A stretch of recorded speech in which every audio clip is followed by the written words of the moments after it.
mati pun untuk diuji Allah. Maka dalam kedua hal ini, dalam datangnya kematian, dalam datangnya kehidupan, ujian dari Allah Subhanahu wa Ta'ala. Buat apa kita diuji dan hasilnya apa? Ayyukum ahsanu amala, siapa di antara kalian yang lebih baik, yang paling baik amalnya. Itu tujuan diciptakan kehidupan dan kematian. Kalau kita ingat mati, insya Allah amalan kita lebih baik daripada orang yang gak pernah ingat mati, yang lalai terus hidupnya, ngurusin dunia terus, dari bangun tidur, dari melek mata sampai tutup mata, sampai tidur lagi, gak ada urusan kecuali cuma dunia, sampai sholat ditinggalkan. A'udzubillahi min.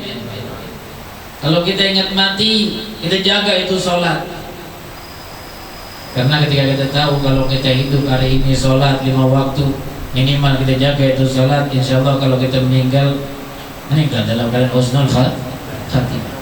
Apalagi kalau kita jaga setelah itu sholat qobliyahnya, sholat ba'diyahnya, apalagi sholat qobliyah subuhnya yang disebutkan oleh Rasul dalam hadis raka'atul fajri khairun minad dunya wa ma fiha. 2 rakaat fajar lebih baik daripada dunia dan seisinya.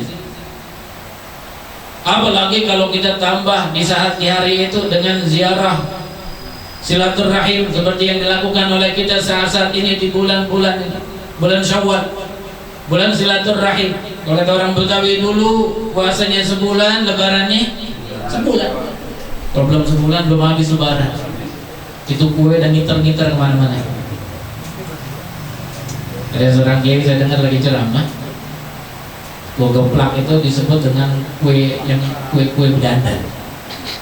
Kue geplak disebut dengan kue bedandan. Sekarang jarang bikin kue geplak. Masih ada di sini. Udah jarang udah. Ya. Yang beli jarang, jadi yang bikin jarang. Dodol masih ada tadi kita. Kalau geplak ini jarang udah. Kue bedandan katanya. Kalau di hari pertama dia bikin, di hari pertama lebaran, sabunya masih ditebel. Nanti udah seminggu, garis sudah kelihatan. Supaya kelihatan baru lagi ditambahin apa? Tambahin sabu lagi di atasnya biar kelihatan baru, ngiter lagi. Sampai-sampai kadang-kadang orang yang pertama kali beli, ketika ditandain itu geplaknya, ngiter ke sana, seminggu kemudian balik lagi ke rumahnya. Ini goblok saya ini. Bulan silaturahim ditambah lagi dengan silaturahim, ditambah lagi dengan sedekah. Itu hari ketika seseorang ingat mati, dia khawatir mati hari ini, otomatis hari itu dia siap-siap. Besok datang harinya lagi, dia khawatir hari itu dia mati, maka dia lebih siap-siap lagi. Maka gak lepas setiap hari beribadah kepada Allah gara-gara lantaran ingat mati. Ingat mati begini faedahnya dan hikmahnya. Makanya kita disuruh ziarah kubur supaya ingat mati. Zurul kubur kata Nabi. Zurul kubur fa innaha tudzakirukumul akhirah. Berziarahlah kalian kepada kubur-kubur.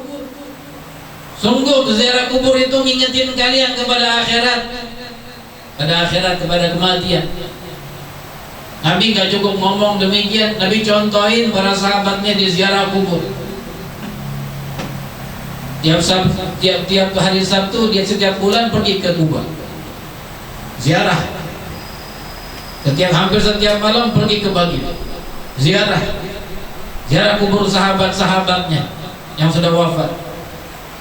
Pernah ketika suatu saat beliau lewat satu kuburan, di satu pekuburan didengar isi orang yang di dalam kuburannya lagi disiksa. Yang satu merintih, yang satu merintih. Di dalam Sahih Bukhari disebutkan, dalam Sahih Muslim disebutkan. Lalu beliau minta kepada sahabatnya agar mengambil dahan korma yang masih hijau. Lalu dibawakan oleh Rasulullah. Ada beberapa riwayat. Riwayat yang pertama sebagian mengatakan dahan kormanya 2. Yang satu Rasul letakkan di kuburan yang ini, yang satu diletakkan di kuburan yang itu. Ada yang mengatakan dahannya 1, Rasulullah potek jadi 2. diletakkan di sini, diletakkan di situ. Apa gunanya Rasulullah taruh itu dahan korma yang masih hijau di atas kuburannya? Ketika ditanya, Rasul katakan bahwa ini akan meringankan azab. Kenapa begitu? Karena setiap yang hidup bertasbih kepada Allah Subhanahu wa ta'ala. Ma min syai'in illa yusabbihu bihamdih. Tidaklah segala sesuatu melainkan bertasbih dan bertahmid kepada Allah Subhanahu wa ta'ala. Ketika itu korma masih basah, masih hidup, belum kering, dia bertasbih, tasbihnya mendatangkan rahmat, rahmatnya turun ke atas kuburan yang ada di bawahnya. Maka orang yang ada di bawahnya, mayit yang ada di bawahnya mendapatkan rahmat dari Allah, maka azab pun diangkat. Itu baru tumbuh-tumbuhan. Ya, kalau kita ke kuburan, kalau misalnya ada orang muslim ke kuburan, baca Yasin kagak bisa, tahlil kagak bisa. Anggaplah misalnya Qul huwallahu kagak bisa dibaca, dibawa itu yang namanya bunga apa namanya 7 rupiah, apa namanya rampe, orang sini bilang kembang 7 rupiah itu, ada merah, ada putih, ada hijau. Itu dah bekalnya doang. Kulhu dikagak hafal, ibarat kata gitu. Qul birabbin nas tidak hafal, qul falaq tidak hafal, ayat kursi apalagi, tahlilan apalagi, enggak bisa caranya. Awam banget orang katakan habis baru masuk Islam yang dibekelin cuma itu tuh. Beli 5.000, 10.000 biasanya di kuburan kalau orang lagi pada ziarah kubur ada orang yang jualan itu.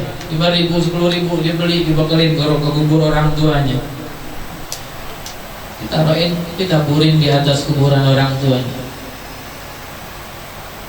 Itu selama masih basah, masih seger, mendatangkan rahmat dari Allah, dapat keringanan azab yang dikubur di bawahnya gara-gara tasbih bunga-bunga yang masih hidup. Jadi kerjaan orang tua kita dari dulu ada dasarnya. Dasarnya langsung, ilmunya langsung dari Nabi Muhammad sallallahu alaihi wasallam. Apalagi kalau dibacain tahlil, ditambah lagi kalau dibacain Yasin. Baca Quran kira-kira mendatangkan rahmat atau mendatangkan laknat? Rahmat dari Allah Ta'ala. Baca Quran mendatangkan rahmat. Rahmat dibaca, Quran dibaca di depan kuburan, rahmat tumplok di atas kuburannya.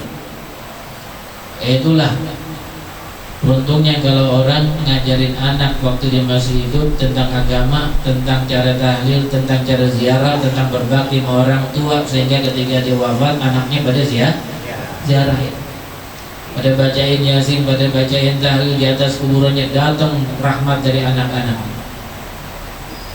Dulu ada seorang bernama Imam Junaid bin Muhammad, dipanggil dengan Sayyidut Taifah bin Baghdad, pemimpin para ahli sufi di negeri Baghdad di Irak.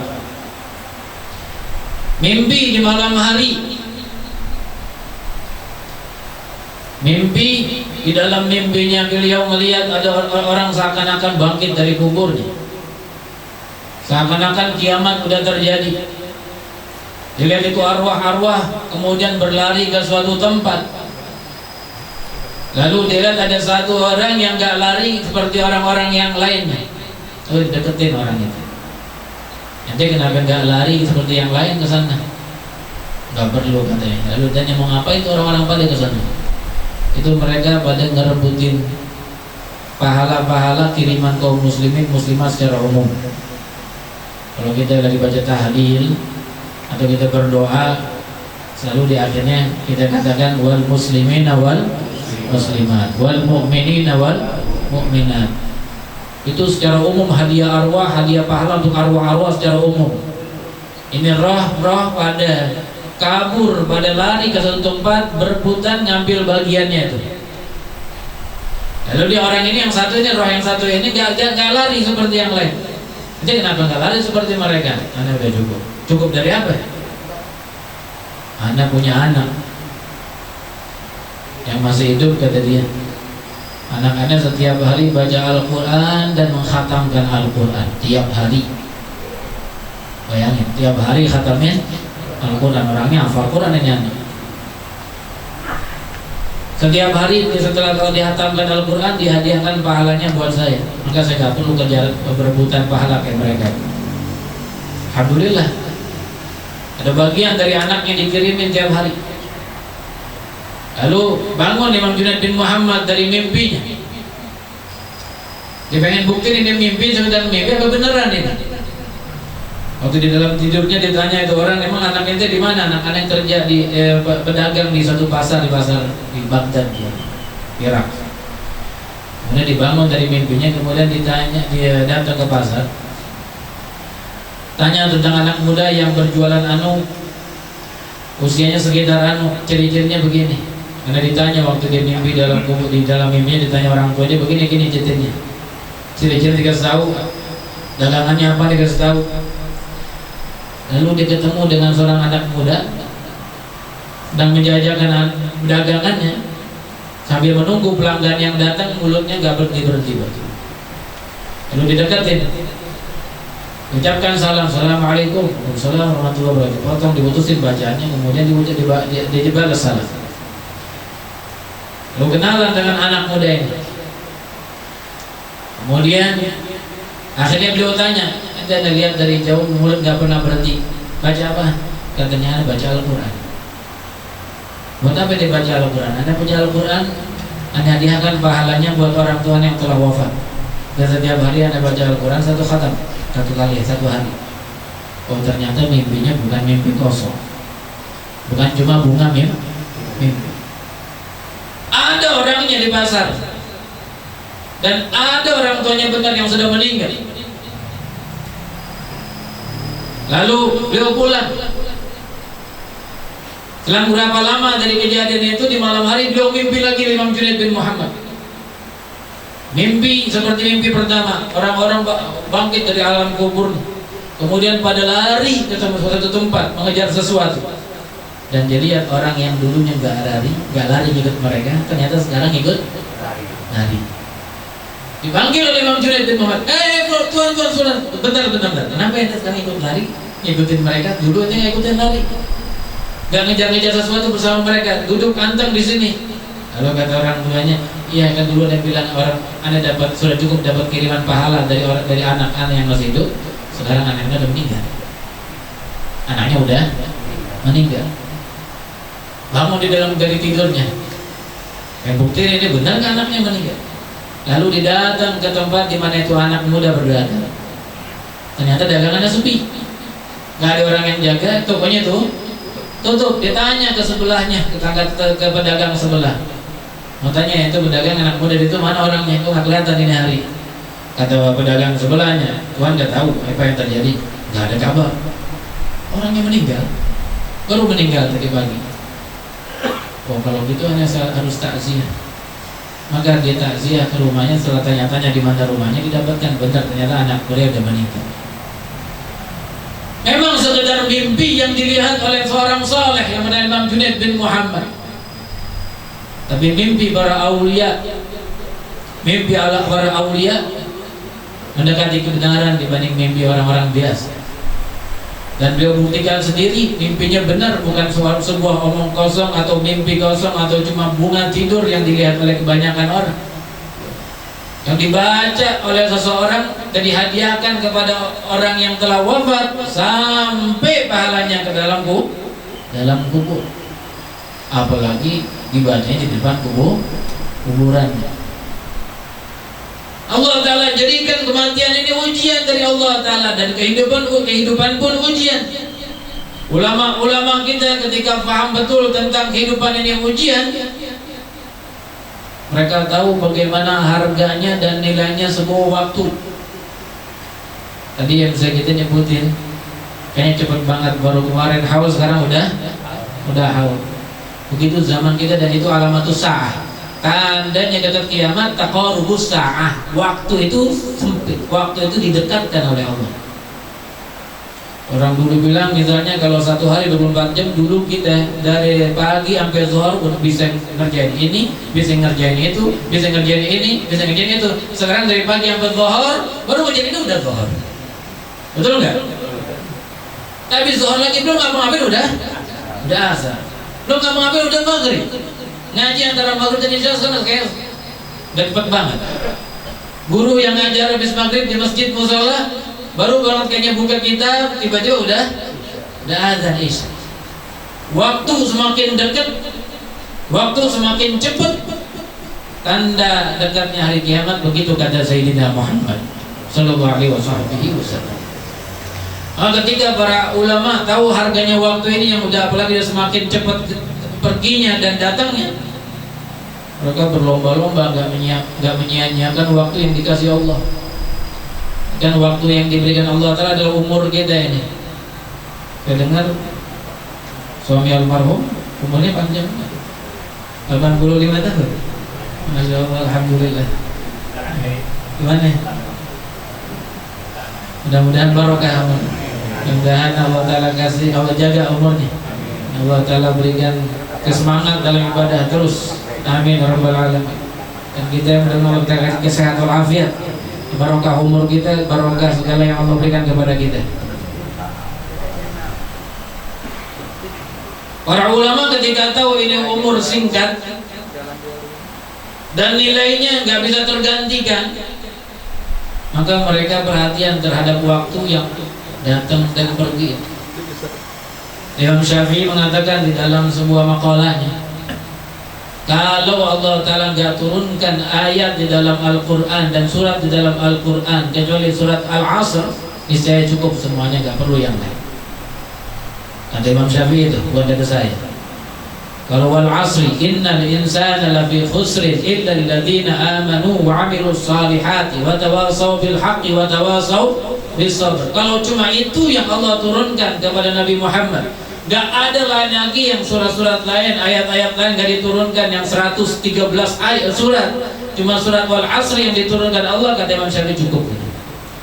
Cukup buat bahan renungan, cukup buat modal kembali kepada Allah Subhanahu wa Ta'ala, karena pentingnya waktu, pentingnya umur. Wal asri, demi waktu. Bahkan ulama menafsirkan wal asri demi umur Nabi Muhammad. Al asr itu umur Nabi Muhammad sallallahu alaihi wasallam. Ketika mereka tahu ini penting umur, maka ulama-ulama berlomba-lomba dalam ibadah. Seperti Imam Junaid bin Muhammad itu yang tadi kita sebutkan, dia punya di Baghdad itu punya toko, punya warung.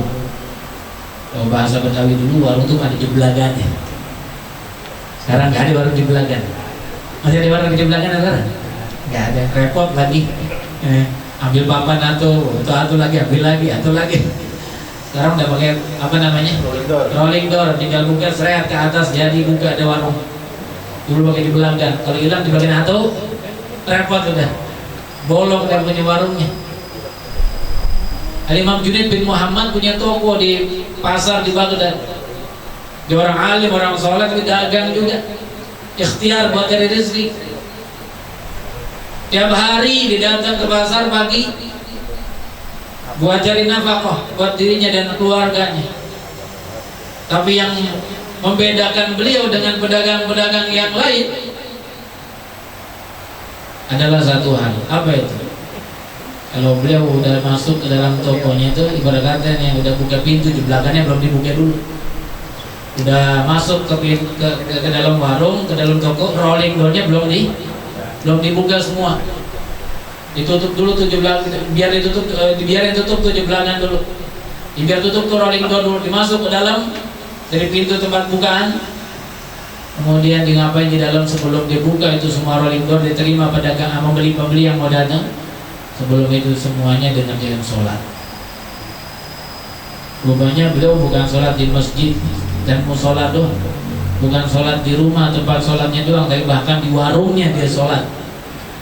Sholat sunnah, biar berkah tokonya, biar berkah warungnya, biar datang mudah rezeki di hari itu. Karena kita ketika dagang, ketika bisnis cuma ikhtiar, rezeki datang dari Allah. Tapi yang dilakukan sholat itu bukan sedikit ternyata. Pantas kalau beliau jadi seorang alim, seorang wali, seorang pemimpin sufi, ahli tasawuf di zamannya. Berapa yang dikerjain dalam tokonya? 10 nggak cukup untuk Imam Junaid bin Muhammad 10 rakaat. 20 belum cukup. 50 rakaat belum cukup. Berapa rakaat? 300 rakaat. Itu di warungnya dia kerjain 300 rakaat setiap hari sebelum dia buka tuh rolling door semuanya. Sebelum dia terima pembeli-pembeli datang, pelanggan-pelanggannya datang, dia sholat di situ 300 rakaat sholat sunnah. Sekarang kita lihat, tengok rumah atau masjid kita yang mau sholat, kita ada nggak sholat 300 rakaat? Itu di zaman itu warung, toko dijadikan tempat sholat 300 rakaat dari Imam Junaid. Apalagi di tempat ibadahnya di dalam rumah, di kamarnya, di mana dia ibadah sama Allah dan bersepi-sepi dengan Allah Ta'ala di malam-malam, di tengah malam sunyi, dengan zikirannya, dengan Qur'annya, dengan sujud ruku'nya. Pasti di sana lebih banyak. Di warungnya 300, apalagi di dalam kamarnya. Kenapa mereka lakukan begitu? Karena mereka tahu bagaimana berharganya waktu. Dari itu Imam Syekh Abu Bakar bin Salim disebutkan di dalam biografi beliau, terkenal Syekh Abu Bakar bin Salim, imam besar di Hadramaut, di lembah Hadramaut, dan memiliki keturunan ulama wali-wali besar. Disebutkan bahwa ada beliau, mundu akil tu, semenjak aku udah mengerti, paham, tapi belum balik, tapi udah beranjak faham, sudah mulai besar jadi anak-anak. Ma taraktu salat duha ala wajhil kamal. Anak nggak pernah, kata Syekh Bakar bin Salim, semenjak ada udah mulai besar sedikit, udah ngerti, nggak pernah ninggalin salat duha ala wajhil kamal dengan rakaatnya yang paling sempurna. Ulama beda pendapat rakaat salat duha yang paling afdal dikerjakan berapa? Dia bilang 8 rakaat, yang paling banyaknya 12 rakaat. Syekh Bakar bin Salim dari waktu kecilnya sebelum dia udah balik udah nggak pernah ninggalin salat duha, apalagi ketika beliau udah dewasa, udah jadi seorang alim besar dan wali besar. Dari kecilnya begitu. Al-Imam Abdullah At-Tasatturi, seorang ulama besar di negeri Irak dahulu. Beliau waktu kecil umur 3 tahunan. 3 tahun kecil banget. Antara 3 tahun 4 tahunan, sedikit masih kecil. Tinggal bersama pamannya Imam Muhammad bin Hasan. Di waktu malam, pamannya ini bangun malam tahajud. Ini anak masih umur 4 tahunan ikut bangun, lihat pamannya, lihat di ruku, lihat di sujud. Lalu pamannya bilang, nah, kenapa nggak ikut zikiran? Itu diajarin zikir singkat. Dipesanin nama beliau kepada pamannya, kepada anaknya, agar dibaca setiap tidur, setiap mau tidur. Dibaca cukup 5 kali. Bacanya Allahu syahidi, Allahu nadhiri, Allahu ma'i.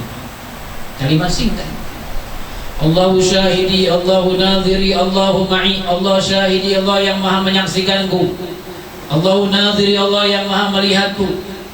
Allahu ma'i, Allah selalu bersamaku. Anak kecil cukup diajarin yang singkat gitu, yang gampang dibaca, yang gampang dihafal. Maka kata beliau mengisahkan dirinya sendiri. Di dalam kitab Ihya Ulumuddin Imam Ghazali disebutkan cerita ini. Aku baca sebelum aku tidur 5 kali, Allahu syahidi, Allahu nadhiri, Allahu ma'i. Beberapa lamanya aku baca. Kemudian setelah berselang berapa lama aku ditanya oleh pamanku, "Apakah kau telah amalkan, wahai Abdullah? Zikir itu sudah, paman." Nah, sekarang tambahin, jangan 5, tambahin jadi 7. Dibaca setiap sebelum tidur 7 kali, Allahu syahidi, Allahu nadhiri, Allahu ma'i. Lalu setelah berapa lama ditanya lagi pamannya, dari baca, diamalin udah belum? Diamalin paman. Berapa setiap sebelum tidur? 7 saya baca, tambahin 11. Lalu ditambahin 11, umurnya udah mulai agak banyak kan. Tadinya 4 tahun, udah umur 5 tahunan. Dibaca Allahu syahidi, Allahu nadhiri, Allahu ma'i. Lalu ketika beliau umur kisaran 7 tahun, dibaca itu setiap hari. Beliau kisahkan sendiri tentang kehidupannya. Katanya, aku dapatkan kelezatan dan kenikmatan bacaan Allahu syahidi, Allahu nadhiri, Allahu ma'i. Sampai ketika aku diperintahkan oleh ibuku untuk bergabung ngaji di Ma'lamah. Ada tempatnya pengajian kayak kita di sekarang, ada tempat pengajian Iqra, pengajian Al-Quran. Ma'lamah tempat ilmu, tempat orang ngaji. Maka aku nggak mau nyampur dengan anak-anak yang lain. Aku sudah enak lezat dengan bacaan Allahu syahidi, Allahu nadhiri, Allahu ma'i. Hadirnya Allah Subhanahu wa ta'ala didapatkan kelezatannya. Lalu dipaksa sama ibunya untuk hadir ngaji biar pintar seperti orang lain. Lalu dia pun kemudian mensyaratkan ibunya, mau ibu ngaji tapi ngaji aja, nggak ada kerjaan apa-apaan, baca Quran aja, nggak ada kerjaan apa-apaan. Habis itu pulang nggak ngapa-ngapain. Iya. Maka dia ngaji. Kemudian habis ngaji langsung pulang. Di rumahnya lazimkan baca Allahu syahidi, Allahu nadhir, Allahu ma'i dari kecil, umur 7 tahun. Besarnya menjadi ulama, besarnya menjadi aulia, besarnya mempunyai ilmu yang bermanfaat dan tersebar kepada umat. Dan sampai sekarang orang yang udah ribuan tahun meninggal, ratusan tahun meninggal, tapi orang ilmunya masih ada. Di Ihya Ulumuddin ilmunya tersimpan, di banyak-banyak kitab ulama ilmunya tersimpan. Ketika waktu dari kecilnya dijaga oleh mereka, maka bermanfaat sampai besarnya, dan pasti bermanfaat setelah masuk ke alam kubur. Begitu ulama para salihin, orang-orang pilihan Allah Subhanahu wa ta'ala. Tidak ketinggalan Al-Imam Abdullah Al-Haddad, pengarang kitab Ratibul Haddad. Al-Imam Abdullah bin Alawi bin Muhammad Al-Haddad tinggal di negeri Tarim di kampung Hawi. Disebut sampai sekarang disebut kampungnya dengan Al-Hawi. Kita di sini ada di Condet, Al-Hawi. Imam Abdullah Al-Haddad, waktu beliau masih kecil, ngaji sama gurunya di Tarim. Beliau gurunya banyak, di antara Imam Umar bin Abdurrahman Al-Attas dan para alim-alim lain yang ada di zaman beliau. Ngaji di Tarim bersama para ulama. Masih kecil umurnya, masih belia, sebelum balik. Kadang-kadang umur 10, 11 tahun, 12 tahunan. Karena anak kita yang sekolahnya pergi ke sekolahan, terpulang dari sekolahan, yang umur yang kelas SD, kelas 5, kelas 4, kelas 3, kelas 6, begitu. Beliau ngaji di zaman itu pada guru-guru pulang dari pengajiannya dari pagi sampai menjelang zuhur, mampir di Masjid Ba'alawi. Ada masjid di sana di Tarim Hadramaut, namanya Masjid Ba'alawi, masjid yang paling dihormati dan paling diyakini keberkahannya dibanding masjid-masjid Ba'alawi, masjid yang lain. Masjid Ba'alawi dibangun oleh Imam Ali Khalid Qasam, orang yang pertama kali dikuburkan di pekuburan Zambal, di mana kuburan tersebut banyak para aulia, Imam Fakih Muqaddam Muhammad bin Ali bin Abdullah Haddad dan para aulia-aulia yang lain di Tarim Hadramaut. Yang paling pertama kali dikuburkan itu Imam Ali Khalid Qasam. Imam Ali Khalid Qasam ini pembangun dan pendiri Masjid Al-Ba'alawi, punya karamat yang luar biasa, saudara-saudara sekalian. Setiap beliau sholat, setelah masjidnya dibangun, beliau sholat mengimami sholat 5 waktu, zuhur, asar, maghrib, isya, subuh. Yang diberi kemuliaan yang diberikan oleh Allah kepada beliau, setiap kali beliau mengucapkan at-tahiyyat, at-tahiyyatul mubarakatus salawatut thayyibatu lillah, assalamu alaika ayyuhan nabiyyu wa rahmatullahi wa barakatuh. Apa makna assalamu alaika ayyuhan nabiyyu, salam sejahtera atasmu wahai nabi. Kalau kita bilang atasmu berarti orangnya di depan kita enggak? Hah? Iya enggak? Iya. Kalau orang yang enggak ada kita bilang atasnya kan gitu. Assalamu alayka ayyuhan nabiyyu wa rahmatullahi wa barakatuh. Salam sejahtera atasmu wahai Nabi dan rahmat Allah dan keberkahannya. Setiap kali beliau mengucapkan itu di tahiyatnya dalam salat, ketika beliau jadi imam di mihrabnya di masjidnya Ba'alawi, Masjid Ba'alawi, terdengar ucapan jawaban dari Nabi dengan jawaban waalaikumsalam ya Syekh. Hebat atau kira-kira? Masya Allah. Dan hebatnya yang dengar bukan beliau doang, yang dengar jamaahnya juga dengar. Maka ketika itu kabar berita terdengar kemana-mana, datang orang dari luar Tarim untuk sholat di Masjid Ba'alawi hanya untuk mendengar ucapan Nabi Muhammad Sallallahu Alaihi Wasallam. Insya Allah kita kalau bisa dengar suara Rasulullah udah beruntung banget. Kalau kita nggak bisa melihat orangnya di mimpi ataupun di luar mimpi, maka udah beruntung kita kalau bisa mendengar suara Nabi Muhammad. Orang di zaman itu bisa mendengar suara Rasulullah. Jawaban Assalamualaikum ya Syekh berkat Imam Ali Khalid Hasan. Ini Masjid Ba'alawi, mampir Imam Abdul Haddad bisa ngaji ke situ. Sholat, ke duha. Lalu berapa rakaat yang dikerjakan selain duha? Sebutkan dalam biografi Imam Abdul Haddad, setiap kali dia pulang ngaji di sholat di situ 200 rakaat gak kurang. Umurnya masih belum balik. Ulama-ulama kita, masya Allah, dari kecil udah kelihatan bagaimana mereka tahu harganya waktu dan nilainya waktu. Bagaimana mereka tahu ayat yang berbunyi dalam Al-Quran. Allah Ta'ala berfirman, wa ma khalaqtul jinna wal insa illa liya'budun. Tidak aku ciptakan jin dan manusia kecuali untuk beribadah kepadaku. Ma nuridu lahum min rizqin wala nuridu an yut'imun. Kata Allah Ta'ala, aku enggak pengen mereka rezeki dan aku enggak pengen mereka beri aku makan. Aku pengen mereka ibadah kepadaku. Begitu kata Allah Subhanahu wa Ta'ala. Maka kehidupan ini ketika difahami oleh para ulama-ulama, para salihin-salihin, sedetik pun mereka enggak biarkan terlewat di dalam dunia tanpa ibadah kepada Allah Subhanahu wa Ta'ala. Ibadah macamnya banyak. Bukan cuma sholat, bukan cuma puasa, bukan cuma haji, bukan cuma zikir, bukan cuma ngaji. Bahkan kerja kita mencari nafkah yang halal terhitung ibadah. Kalau kita pergi kerja, mau apakah kerjaan kita? Mau kita gojek ke, mau kita tukang bajai, sopir bajai ke, sopir taksi ke, sopir busway ke, apapun kerjaan kita, itu adalah ibadah kepada Allah Ta'ala. Maka niatkan niat salehah supaya kerjaan kita mengandung dan bernilai makna ibadah. Hadirin hadirat yang dimuliakan Allah Subhanahu wa Ta'ala. Maka haulnya diadakan untuk mengingat kematian, juga untuk mengambil ibrah dari kehidupan. Semoga haul ini mendatangkan barokah buat kita semuanya.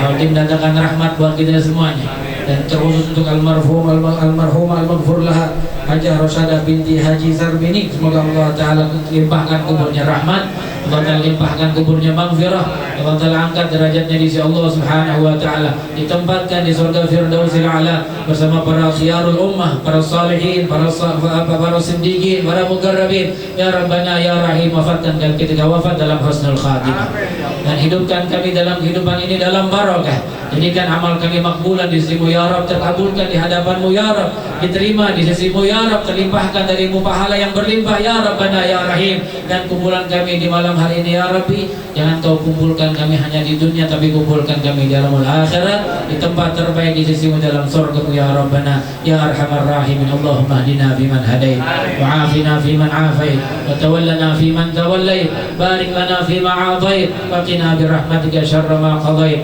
Rabbana اغفر لنا ذنوبنا وإسرافنا في أمرنا وثبت أقدامنا وانصرنا على القوم الكافرين. ربنا آتنا في الدنيا حسنة وفي الآخرة حسنة وقنا عذاب النار. صلى الله على سيدنا محمد النبي الأمي وعلى آله وصحبه وسلم والحمد لله رب العالمين. بالله التوفيق والهداية. السلام عليكم ورحمة الله وبركاته.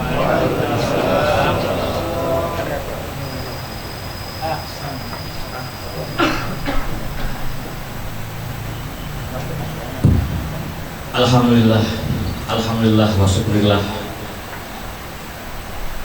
Setelah sama-sama kita dengarkan mau'izah hasanah yang disampaikan oleh guru kita Kiai Haji Khairullah Ramli, yang barangkali kalau sedikit saya simpulkan ada dua hal. Kita perlu mengambil ibrah dari kematian ini, dan juga kita perlu mengambil ibrah apa makna kehidupan di dunia ini. Barangkali hadirin hadirat keluarga yang saya hormati, sebelum kita akhiri rangkaian pada malam hari ini, kita mohon perkenan Ustaz Haji Muhammad Zain barangkali untuk menutup doa pertemuan kita kali ini. Silakan Ustaz.